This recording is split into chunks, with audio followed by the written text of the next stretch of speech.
సీతారాముల కళ్యాణం జరిపిస్తూ ఉంటారు. అరవింద్ అలాగే వసుంధర అంటే వాళ్ళందరి కుటుంబం కూడా. దానికి మల్లిని అలాగే గౌతమ్‌ని కూడా ఆహ్వానిస్తారు.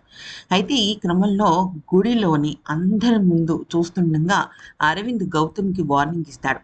ఇక్కడ రాముల వారి కళ్యాణం పూర్తయ్యే లోపు ఇక్కడ నీ పనైపోతుందని, రావణ సంహారం ఈ గుడి నుంచే ప్రారంభమవుతుంది అని చెప్పేసి గౌతమ్‌కి అరవింద్ వార్నింగ్ ఇస్తాడు.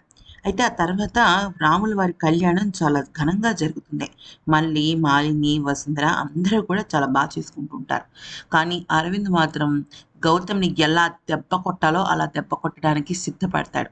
మొన్నటి వరకు గౌతమ్ ఏదో చెయ్యని తప్పుకి అరవింద్ మీద నిందలేసి తనని చావంచుల వరకు తీసుకువెళ్ళి తన బిడ్డ పోవడానికి కారణమయ్యాడు.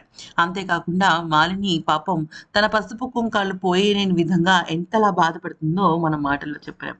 అయితే ఇక విషయంలోకి వచ్చినట్టయితే ఇప్పుడు అరవింద్ గౌతమ్ మీద ప్రతీకారం తీర్చుకోబోతున్నాడు. ఈ ప్రతీకారాన్ని ఎవరు ఆపలేరు. ఆఖరికి మళ్ళీ మొహం కూడా అరవింద్ చూడటం లేదు. మరి ఈ వీడియో నచ్చితే లైక్ చేసి సబ్స్క్రైబ్ చేసుకోండి.